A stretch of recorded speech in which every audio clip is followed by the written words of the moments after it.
মালদা জেলা পুলিশের উদ্যোগে এবং বৈষ্ণবনগর থানার ব্যবস্থাপনায় একাধিক সিসিটিভি বসানো হলো সোমবার। এদিন বৈষ্ণবনগর থানার পক্ষ থেকে মোট 31টি সিসিটিভির আনুষ্ঠানিক উদ্বোধন করা হয়।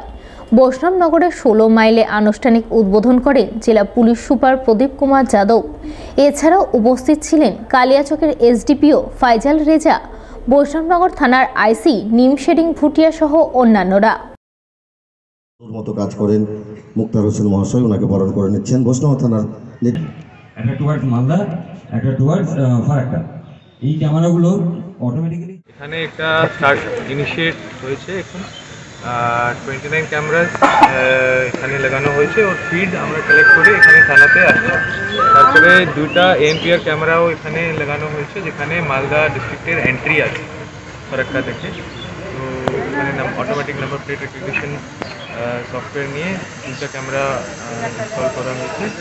আমরা ওটাই বলছি কি সিকিউরিটি যে আছে ওটা একটা শেয়ার্ড অ্যাসপেক্ট আছে, ওখানে লোকজনও আছে, পুলিশও আছে, আর বাকি ডিপার্টমেন্ট সবাই আছে।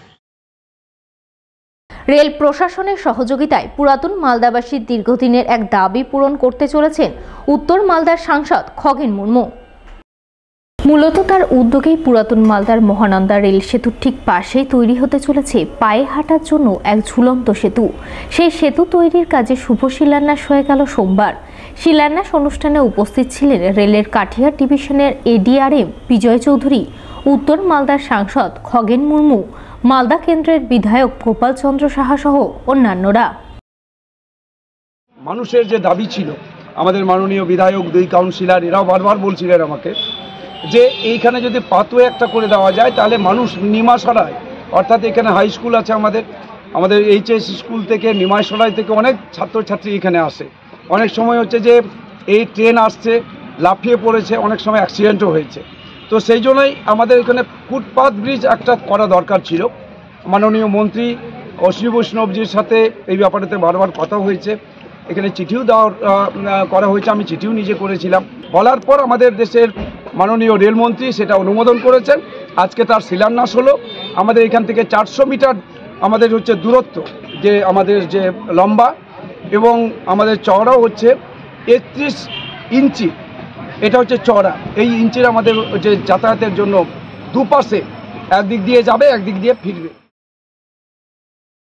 মালদার হরিশ্চন্দ্রপুরে গুলি চালানোর ঘটনায় 24 ঘন্টার মধ্যেই এক অভিযুক্তকে গ্রেপ্তার করল পুলিশ। ধৃতের কাছ থেকে উদ্ধার হলো একটি আগ্নেয়াস্ত্র সহ 1 রাউন্ড কার্তুজ। উল্লেখ্য, রবিবার হরিশ্চন্দ্রপুর থানার পশ্চিম বেলসুর গ্রামে শৌচালয় তৈরি নিয়ে বিবাদের জেরে গুলি চালানোর ঘটনা ঘটে। গুলিবিদ্ধ হয় সাইজুল হক ও তার ছেলে আব্দুর রহিম।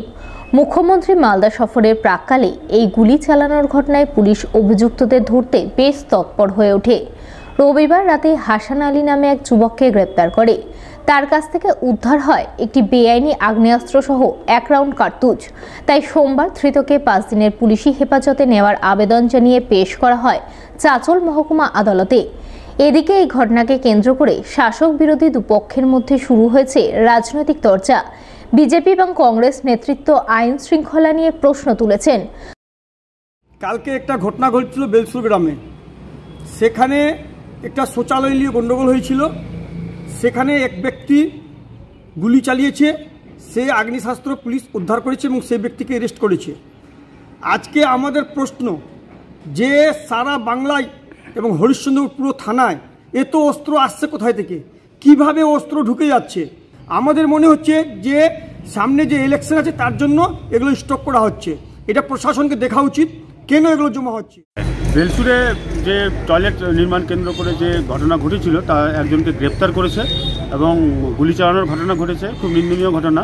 এবং পুলিশ তৎপরতার সঙ্গে কাজ করছে, আমি খুব শুনে ভালো লাগলো। এবং পুলিশকে যদি তৃণমূলরা ছেড়ে দেয়, নিজের মতো কাজ করতে দেয়, আমার মনে হয় এলাকায় খুব শান্তি থাকবে এবং এলাকায় যে অস্ত্রশস্ত্র আছে সবগুলো উদ্ধার হয়ে যাবে।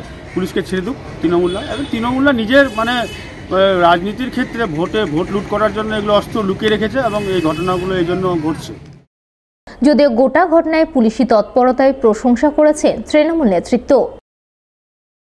যে ঘটনাটা ঘটেছে তাতে আমাদের পশ্চিমবঙ্গ সরকারের পুলিশ যথেষ্ট সক্রিয় এবং তারা একজনকে অ্যারেস্টও করেছে এবং আগামীতে এই যেভাবে দেখছি হরিশ্চন্দ্রপুরে, বিশেষ করে হরিশ্চন্দ্রপুরের পুলিশ মানে যতখানি তৎপরতার সহিত যতগুলো মানে অনৈতিক কাজকর্ম বন্ধ করার চেষ্টা করছে, এতে আমি পুলিশ প্রশাসনকে ধন্যবাদ জানাচ্ছি।